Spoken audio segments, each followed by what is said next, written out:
வணக்கம். Forces headgear வழங்கும் தமிழ்நாடு 360க்கு உங்களை வரவேற்பது நான் அருணீஸ்வர். தமிழகத்தில் உள்ள அனைத்து மாவட்ட நிகழ்வுகளையும் விரிவாக பார்ப்பதற்கு முன் தலைப்புச் செய்திகளை பார்க்கலாம்.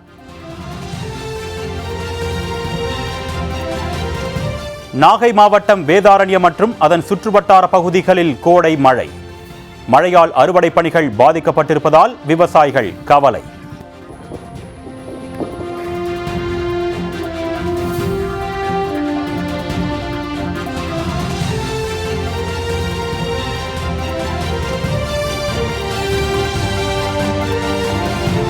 தூத்துக்குடியில் மழை பெய்து வருவதால் உப்பு உற்பத்தி பாதிப்பு.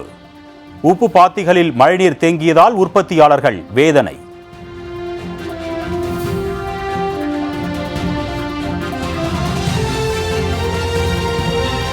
திருவண்ணாமலை செங்கம் அரசு பெண்கள் மேல்நிலைப்பள்ளி பொதுத் தேர்வில் நடைபெற்று வரும் நிலையில் கட்டுமான பணிகள்.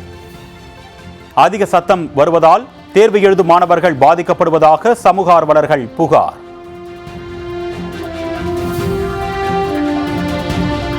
தென்காசி அருகே 9 லட்சம் ரூபாய் மதிப்பீட்டில் சீரமைக்கப்பட்ட கழிப்பட கட்டிடம் ஓராண்டு ஆகியும் திறக்கப்படாத நிலையில் மதுப்பிரியர்களின் கூடாரமாக மாறி வரும் அவலம்.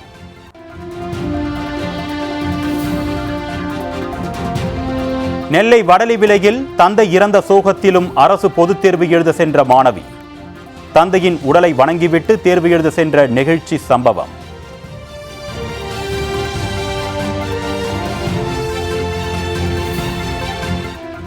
மூலப்பொருட்களின் விலை உயர்வால் கோரைப்பாய் உற்பத்தி தொழில் அழிந்து வரும் அவலம். உற்பத்தியாளர்கள் மற்றும் தொழிலாளர்களின் நிலையை விவரிக்கும் செய்தி தொகுப்பு.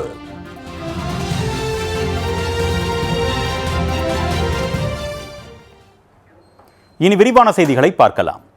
வேதாரண்யம் மற்றும் அதன் சுற்றுவட்டார பகுதிகளில் கோடை மழையால் அறுவடை பணிகள் பாதிக்கப்பட்டுள்ளன.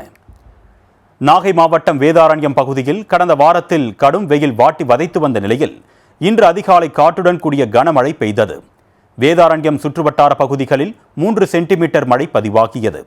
இந்நிலையில் வேதாரண்யம் பகுதியில் 75% சம்பா நெல் அறுவடை பணிகள் முடிவுற்ற நிலையில் மீதமுள்ள 25% அறுவடை பணிகள் நடைபெற்று வந்த நிலையில் தற்பொழுது பெய்துள்ள கோடை மழையால் அறுவடை பணிகள் பாதிக்கப்பட்டுள்ளன.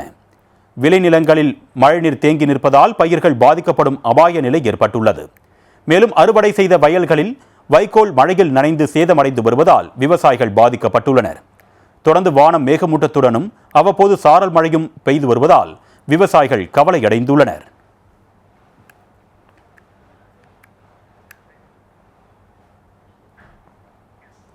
தூத்துக்குடியில் மழை பெய்து வருவதால் உப்பு உற்பத்தி பாதிக்கப்பட்டிருப்பதாக உற்பத்தியாளர்கள் வேதனை தெரிவித்துள்ளனர்.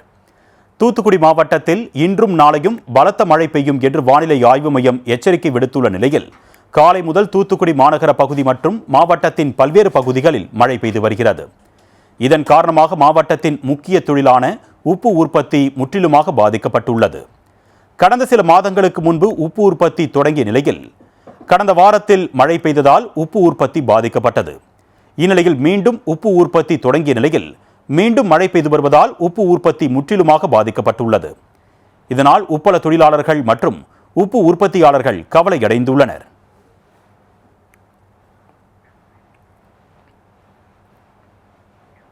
செங்கம் அரசு பெண்கள் மேல்நிலைப் பள்ளியில் 11 மற்றும் 12ஆம் வகுப்பு அரசு பொதுத் தேர்வு நடைபெற்று வரும் நிலையில் பள்ளி வளாகத்தில் கட்டுமான பணிகள் நடைபெற்று வருவதால் மாணவர்கள் பாதிக்கப்பட்டிருப்பதாக சமூக ஆர்வலர்கள் புகார் தெரிவித்துள்ளனர்.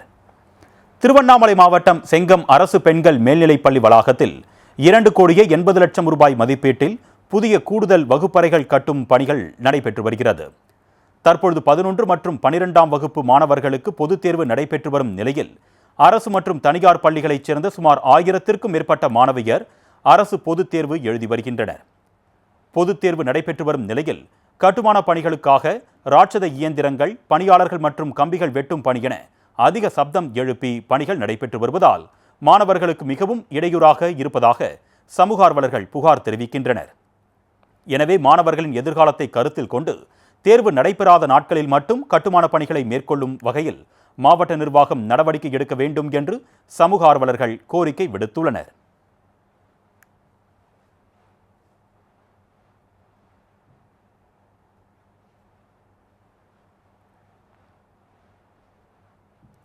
தென்காசி அருகே 9 லட்சம் ரூபாய் மதிப்பீட்டில் சீரமைக்கப்பட்ட கழிப்பிட கட்டிடம் திறக்கப்படாத நிலையில் மது பிரியர்களின் கூடாரமாக மாறி வருகிறது. தென்காசி தாலுகா அலுவலகத்திற்கு வரும் பொதுமக்களின் நலனை கருத்தில் கொண்டு சிதிலமடைந்து காணப்பட்ட பொது கழிப்பிடம் 9 லட்சம் ரூபாய் மதிப்பீட்டில் சீரமைக்கப்பட்டது. இதன் கட்டுமான பணிகள் முடிக்கப்பட்டு கடந்த ஆண்டு மார்ச் 31ஆம் தேதி தென்காசி தாலுகா அலுவலகத்தில் கழிப்பிடத்தின் சாவி ஒப்படைக்கப்பட்டது. ஆனால் பணிகள் முடிந்து ஓராண்டு ஆன நிலையிலும் கழிப்பிட கட்டடம் திறக்கப்படாததால் தாலுகா அலுவலகத்திற்கு வரும் பொதுமக்கள் இயற்கை உபாதைகளை கழிக்க முடியாமல் தவித்து வருகின்றனர். அத்துடன் இரவு நேரங்களில் மது பிரியர்களின் கூடாரமாகவும் மாறி வருவதால் பொதுமக்கள் நலனை கருத்தில் கொண்டு விரைவில் கழிப்பிடத்தை பயன்பாட்டிற்கு கொண்டு வர வேண்டும் என்று சமூக ஆர்வலர்கள் கோரிக்கை விடுத்துள்ளனர். 9 லட்சம் ரூபாய் செலவில் அந்த கழிப்பறை இப்போது மறுசீரமைக்கப்பட்டுள்ளது. சீரமைக்கப்பட்டும் பல மாதங்களாகியும் இதுவரை பொதுமக்கள் பயன்பாட்டிற்கு கொண்டு வராமல் இங்கு வரக்கூடிய பல்வேறு அலுவலகங்களுக்கு வாரியாக ஆண்களும் பெண்களும் வரக்கூடிய இந்த சூழலில் கழிவறை வசதி இல்லாமல் இயற்கை உபாதை கழிப்பதற்கு பெண்களும் ஆண்களும் மிகவும் சிரமப்பட்டு வருகிறார்கள். எனவே அரசினுடைய பணம் ஒரு விரயமாகப்படுகிறது. எனவே உடனடியாக அதனை திறக்க வேண்டும். இட்டமொழி அருகே வடலிவிளையில் தந்தை இறந்த சோகத்திலும் அரசு பொதுத் தேர்வு எழுத சென்ற மாணவியை பொதுமக்கள் ஆறுதல் கூறி பாராட்டு தெரிவித்தனர். நெல்லை மாவட்டம் திசையன்விளை அருகே இட்டமொழியை அடுத்த வடலிவிளை கிராமத்தைச் சேர்ந்தவர்கள் ஐயாதுரை, பானுமதி தம்பதியர். இவர்களுக்கு 3 மகன்களும் 1 மகளும் உள்ள நிலையில் மகள் மதுமிதா அரசு பள்ளியில் 12ஆம் வகுப்பு பயின்று வருகிறார். இந்நிலையில் புற்றுநோயால் பாதிக்கப்பட்டு சிகிச்சை பெற்று வந்த ஐயாதுரை சிகிச்சை பலனின்றி இன்று அதிகாலை காலமானார். 12ஆம் வகுப்பு பொதுத் தேர்வு நடைபெற்று வரும் நிலையில் மாணவி மதுமிதா தந்தை இறந்த சோகத்திலும் தந்தையின் உடலை வணங்கிவிட்டு தேர்வு எழுதச் சென்றார். இறந்த சோகத்திலும் லட்சியத்தை நோக்கி பயணம் செய்யும் மாணவியை பொதுமக்கள் மற்றும் உறவினர்கள் பாராட்டியதுடன் ஆறுதலும் கூறினர். இந்த சம்பவம் காண்போரை சோகத்தில் ஆழ்த்தியது.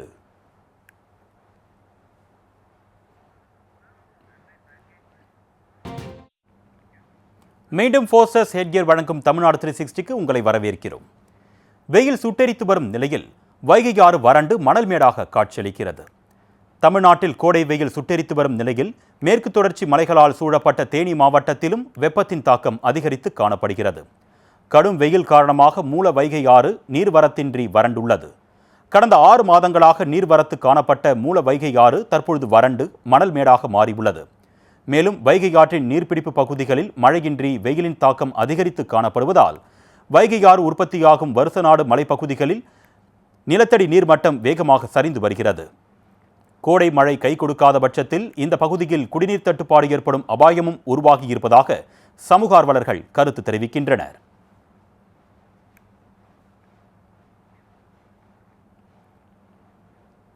பழனியில் வெயிலால் கொய்யாப்பழ விளைச்சல் பாதிக்கப்பட்டிருப்பதால் அதன் விலை கடுமையாக உயர்ந்துள்ளது. திண்டுக்கல் மாவட்டம் பழனி அடுத்த ஆயக்குடி பகுதியில் கொய்யாப்பழ சாகுபடி அதிக அளவில் செய்யப்பட்டு வருகிறது. ஆயக்குடியில் விளைவிக்கப்படும் கொய்யாப்பழங்கள் தமிழகம் முழுவதும் உள்ள பழக்கடைகளுக்கு விற்பனைக்கு அனுப்பி வைக்கப்படுகிறது. இந்நிலையில் கடந்த சில வாரங்களாக கொய்யாப்பழ விளைச்சல் குறைந்திருப்பதால் மார்க்கெட்டுகளுக்கு கொய்யாப்பழ வரத்து குறைந்துள்ளது. இதனால் கொய்யாப்பழங்களின் விலை கடுமையாக உயர்ந்துள்ளது.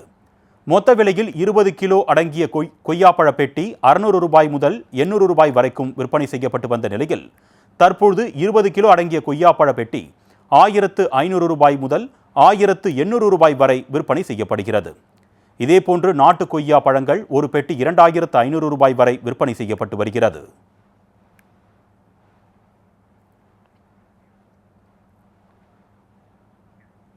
திருக்குறளில் உள்ள 1330 குறள்களையும் அதிகாரங்களோடு ஒப்புவித்து 9ஆம் வகுப்பு மாணவன் அசத்தியுள்ளார். மதுரை மாவட்டம் திருநகரில் முக்குளத்தோர் அரசு உதவி பெறும் பள்ளி செயல்பட்டு வருகிறது. இப்பள்ளியில் 9ஆம் வகுப்பு மாணவர் லவகிஷோர் திருக்குறளில் உள்ள 1330 குறள்களையும் அதிகாரங்களுடன் ஒப்புவித்து பார்வையாளர்களை அசத்தியுள்ளார். அத்துடன் தமிழக அரசால் நடத்தப்பட்ட குறள் திறன் போட்டி உள்ளிட்ட போட்டிகளில் வெற்றி பெற்று அப்துல் கலாம் விருதையும் பெற்றுள்ளார். அதிகாரம் ஒன்று கடவுள் வாழ்த்து. அகர முதல எழுத்தெல்லாம் ஆதிபவன் முதற்சே உலகு கற்றதனால் ஆயபனன் கொள் வாளர்வன் சிற்றால் தொழாரியனின் மலர் மிசை ஏகினான் மானடி சேர்ந்தான் நிலமிசை நீடு வாழ்வார் வேண்டுதல் வேண்டாமை இளானடி சேர்ந்தார்க்கு ஆண்டு முடும்பை இலை இருள் சேர் இருவிடையும் சேராயிரைவன் பொருள் சேர் புகழ் புரிந்தார் மாட்டு பொறி வாயில் ஐந்து வித்தான் போய் தீர் ஒழுக்க நெறி நின்றார் நீடு வாழ்வார் தனக்கு உமை இல்லாதார் தாழ் சேர்ந்தார் கல்லால் மணக்கவலை மற்றலரிது அறவாளி எந்தனன் தாழ் சேர்ந்தார் கல்லால் பிறவாளி நீந்தலரிது போலில் பொறியில் குணமிலவே என்குணத்தான் தாளை வணங்காத்தலை பிறவி பெருங்கடல் நீந்துவர் நீந்தார் இறைவனடி சேராதார் அதிகாரம் இழந்து வான் சிறப்பு வான் நெஞ்சு உலகம் வழங்கி வருதலால் தானமிழ்தம் பாற்று துப்பார்க்கு துப்பாயை துப்பாக்கி துப்பார்க்கு துப்பாயை தூவுமலை விண்ணிஞ்சு வைப்பின் விருந்தீர் வேணுலகத்து உள்நின்று உடச்சும் பசி ஏன் உழவர் முக்குளத்தூர் மேல்நிலைப் பள்ளியில் 9ஆம் வகுப்பு பயில்கிறேன். எங்க ஸ்கூல்ல நாங்க 6th சேர்ந்ததுல இருந்து திருக்குறள் படிக்கிறதுக்கான பல்வேறு வாய்ப்புகளை எங்களுக்கு ஏற்படுத்தி கொடுத்துக்கிட்டே இருந்தாங்க. இதனால நாங்க 1330 குறட்பாக்களை 2 மாசத்துல படிச்சு முடிச்சோம். இதனால நாங்க தமிழக அரசு நடத்தும் திருக்குறள் முற்றோதல் போட்டியில நாங்க கலந்து கொண்டு சென்ற வருடம் எங்க ஸ்கூல்ல இருந்து நானும் இந்த வருஷம் என்னோட சக தோழரான சகோதரர் முமு லக்ஷனும் திருக்குறள் முற்றோதல் போட்டிக்கான தமிழக அரசினுடைய விருதுக்கு நாங்க செலக்ட் ஆயிருக்கோம். எங்க ஸ்கூல்ல வருஷம் இதே மாதிரி நிறைய பசங்களை நாங்க தயார் பண்ணிக்கிட்டே இருக்கோம். இந்த மாதிரி மாணவர்களை தயார் செய்யறதுல நாங்க ரொம்ப பெருமைப்படுறோம். ஃபோஸ்டர்ஸ் ஹெட்கியர்ஸின் தமிழ்நாடு 360 அடுத்து வருவது உங்கள் ஊர் நிகழ்வுகளை விரைவாக வழங்கும் உள்ளூர் எக்ஸ்பிரஸ்.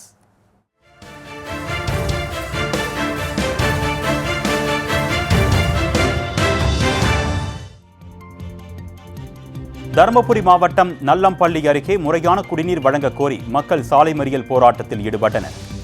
பாலஜங்கமான ஹள்ளி ஊராட்சிக்குட்பட்ட குடிப்பட்டி காலனியில் சுமார் 500க்கும் மேற்பட்டோர் வசித்து வருகின்றனர். இந்நிலையில் குடிப்பட்டி மக்களுக்கு கடந்த சில மாதங்களாக முறையாக குடிநீர் வழங்கப்படவில்லை என்றும் இதுகுறித்து ஊராட்சி நிர்வாகத்திற்கு பலமுறை புகார் கொடுத்தும் எந்தவித நடவடிக்கையும் எடுக்கப்படவில்லை என்றும் கூறும் அக்கிராம மக்கள் காலி குடங்களுடன் இருசன்கொட்டாய் கிராமத்திற்கு செல்லும் சாலையில் மறியல் போராட்டத்தில் ஈடுபட்டனர்.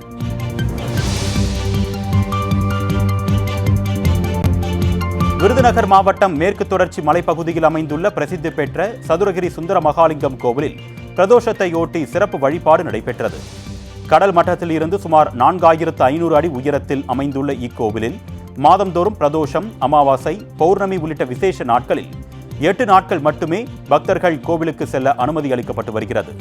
இந்நிலையில் மாசி மாத பிரதோஷம் மற்றும் பௌர்ணமியையொட்டி இன்று முதல் 14ஆம் தேதி வரை மொத்தம் 4 நாட்கள் சதுரகிரி கோவிலுக்கு பக்தர்கள் செல்ல கோவில் நிர்வாகம் அனுமதி அளித்துள்ள நிலையில் பக்தர்கள் மலையேறி சென்று சுவாமி தரிசனம் செய்து வருகின்றனர்.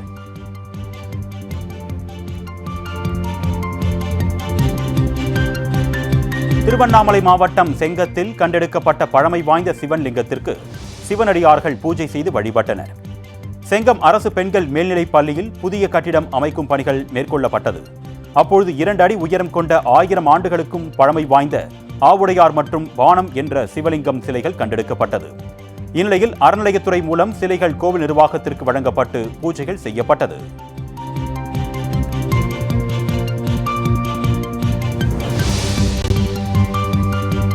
சிவகங்கை மாவட்டம் காரைக்குடியில் உள்ள முத்துமாரியம்மன் கோயிலில் மாசி பங்குனி திருவிழா கொடியேற்றத்துடன் தொடங்கியது. காரைக்குடி மீனாட்சிபுரத்தில் அமைந்துள்ள முத்துமாரியம்மன் கோயிலில் மாசி பங்குனி திருவிழாவிற்காக கொடியேற்ற நிகழ்வு நடைபெற்றது. முன்னதாக கொடிமரத்திற்கு பலதரப்பட்ட திரவியங்களை கொண்டு அபிஷேகம் செய்யப்பட்டு மகா தீபாராதனைகள் காண்பிக்கப்பட்டது. இதனைத் தொடர்ந்து மங்கள வாத்தியங்கள் ஒலிக்க சிங்கம் சித்திரம் வரையப்பட்ட கொடிப்பட்டம் கொடிமரத்தில் ஏற்றப்பட்டது. இதில் பங்கேற்ற திரளான பக்தர்கள் நீண்ட வரிசையில் காத்திருந்து காப்பு கட்டி விரதத்தை தொடங்கினர்.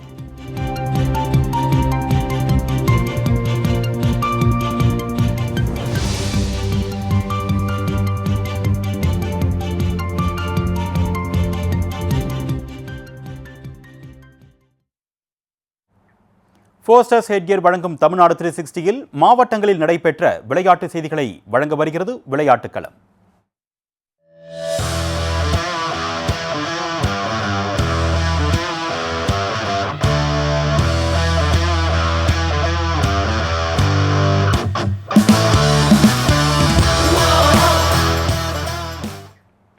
ஜோலார்பேட்டை அருகே நடைபெற்ற எருதுவிடும் விழாவில் சீறி பாய்ந்தோடிய காளைகள் ஏராளமான பொதுமக்கள் கண்டுகளித்தனர்.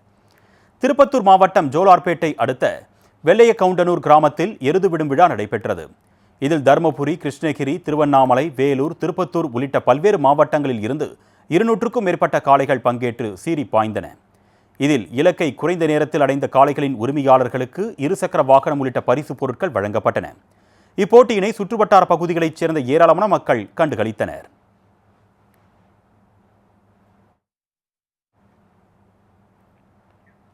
நாகர்கோவிலில் நடைபெற்ற சிலம்பம் போட்டியில் ஏராளமான மாணவர்கள் தங்கள் திறமைகளை வெளிப்படுத்தினர்.